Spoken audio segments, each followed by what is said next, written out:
Here we go, Parker. And action! You ever arrest anybody you thought was innocent? But you can't prove it. She was framed by her husband for his murder. Hi, Mommy. Hello, sweetie pie. Daddy. Nick? But murder That's somebody I'm looking for. is only a crime Hello, Nick. the first time around. It's called Double Jeopardy. I could shoot you in the middle of Mardi Gras and they can't touch me. Tommy Lee Jones and Ashley Judd star in Double Jeopardy, a new thriller from acclaimed director Bruce Beresford. This film is a classic thriller, mystery, action film, and it had aspects to it that I'd never seen done before in a movie. That really is what made the material float for me. This story was completely solid. I loved it. There is some mystery involved, and the chase part is exciting. And roll camera. Action, Ashley! In this story, Judd plays a young wife whose future is full of promise. In Double Jeopardy, I play a woman named Libby Parsons, who is happily married with a beautiful young child. Oh, Maddie, look.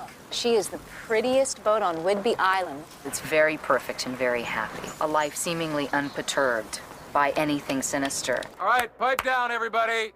I'm about to give a speech here. The character that I play, Nick Parsons, is Ashley Judd's husband. And he's particularly driven, an ambitious guy, and they're reasonably wealthy. They have a huge house on the water with numerous watercraft. Alaska's over that way. Japan is straight ahead, and Australia somewhere to the left. Where would you like to go? We should do this more often. Go away, just the two of us, with nobody else around. What causes the cataclysmic change in my life is the seeming murder of my husband. Mayday! State your emergency, Morningstar. I've been stabbed. Which all logical clues say I committed. Nick! This is the Coast Guard! Put the knife down, ma'am, and step away! As you initially approached the sailboat, what did you see? Mrs. Parsons was holding a knife. I don't know where my husband is. I show you State's Exhibit number 4. I didn't kill my husband. I love my husband. Convicted of murder, Judd is faced with losing the most important person in her life, her son. Hey, kiddo. Come see me. It's an interesting study of a woman's obsessive love for her son, which I found very moving in the story. It's very touching, and I think Ashley handles that very skillfully.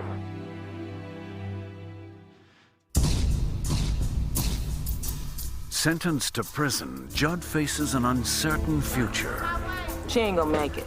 5 Cotton says she offs herself inside of 6 months. The way that Bruce is shooting the movie enhanced my emotional understanding of Libby's isolation and desperation. You're trying to reach your friend, the one with your boy.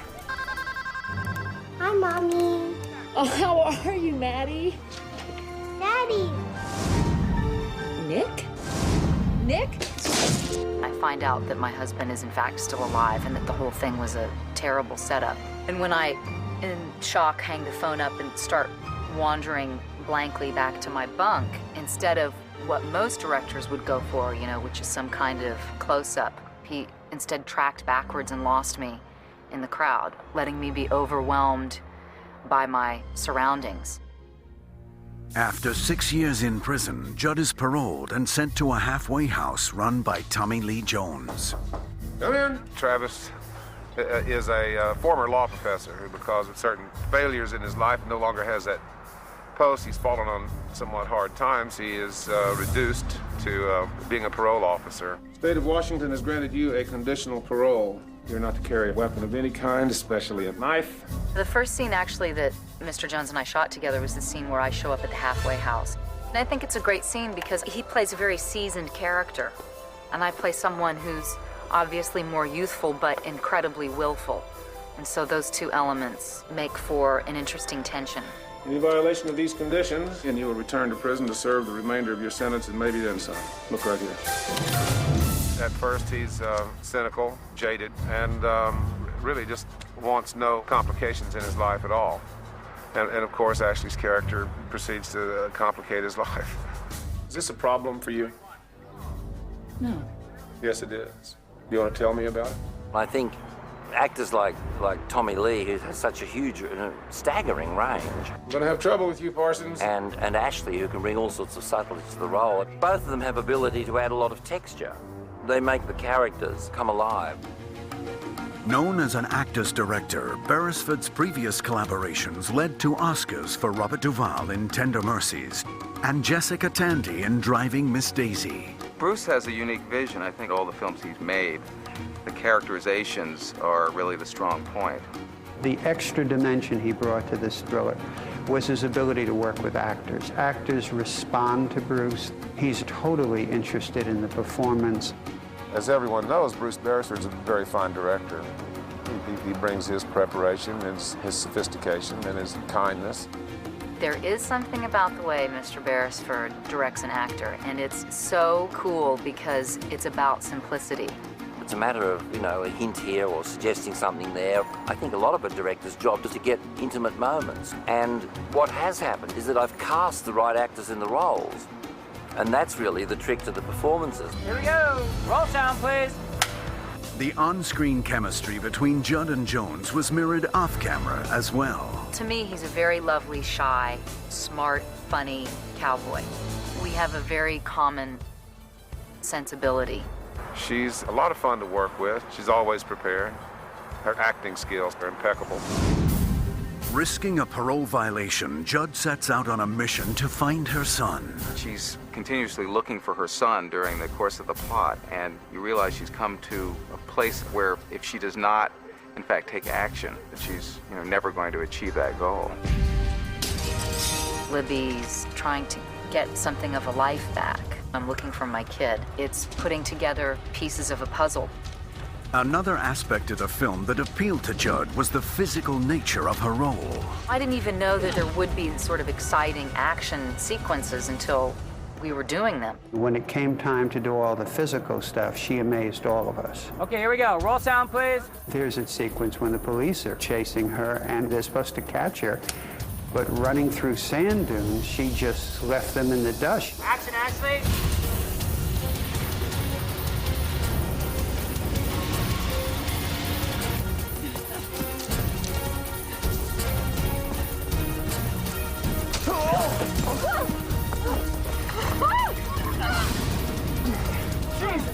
Christ, Libby, what are you doing here? Right? Are you all right? Now back in custody, Judd is reunited with Jones, who must escort her back to prison. The ferry sequence involves Tommy Lee Jones and Ashley Judd returning to the mainland. You cannot know what it is like to sit in prison for 6 years and think of nothing else in the world but your son. And while on the ferry, he doesn't want to really talk to her. I'm going up top. He's incredibly aggravated with her. And so he handcuffs her to the outside door handle of the car. Don't go anywhere. She decides that she can get the car started, and she thinks she's going to be able to knock off the door handle, thereby freeing her. Beresford saw this sequence as an opportunity to create a unique action set piece.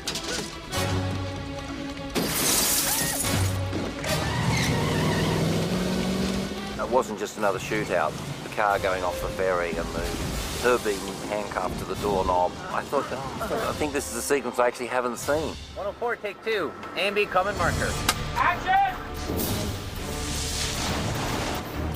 For the actors, the true danger occurred once the car hit the water. No one had ever done anything like this before, and we had to do it with two big movie stars. They were both pretty fearless. These two actors are the best actors for physical action that I've ever worked with. Not only are they in good shape, but they actually love the challenge of doing physical things. Tommy was an accomplished scuba diver, so he was ready for this stunt. And Ashley, jumped into scuba lessons the second I suggested it.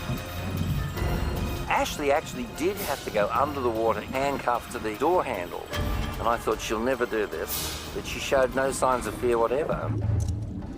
We had to do some work underwater, breathing on a regulator, compressed air. Action! And then manage through a scene with no air. Ashley, once he's grabbed you the first time, it'd be better if you struggle with him more. Alrighty. I'd been in the water for longer, so I was a little bit more acclimated temperature-wise, and I felt like that it was a chance for me to sort of look after him a little bit also, too, because I thumped him on the head with the gun, so I was always like, you know, are you ready? And you okay? And it was fun. Once again on the run, Judd crosses the country in search of a husband and son. The trail leads to New Orleans. New Orleans, baby.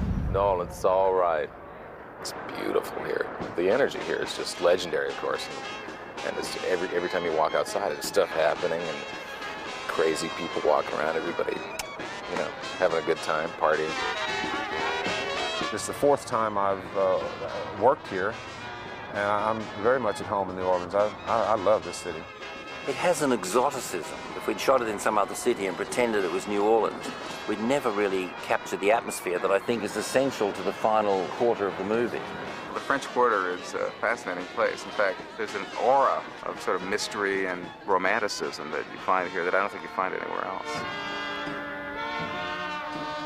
Today we're in one of New Orleans' many historic cemeteries with the very distinct above-ground crypts and beautiful old marble and stone statuary. And in the scene, my rascal, no-account former husband, who in addition to having framed me for a murder I didn't commit, he's now trying to completely eliminate me from his life.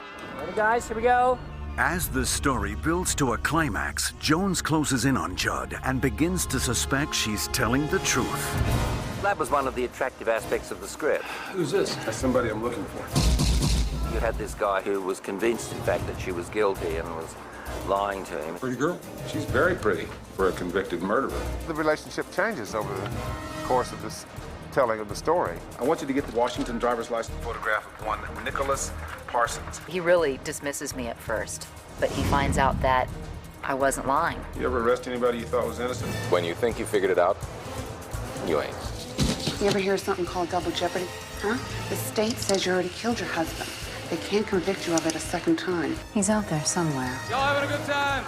You track him down, and when you find him, you can kill him.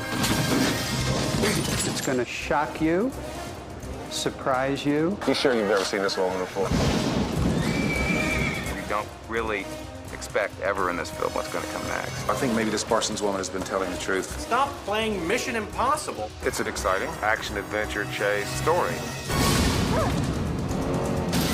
This film is the very definition of sinister. Watching this life go topsy-turvy is a very well-done ride.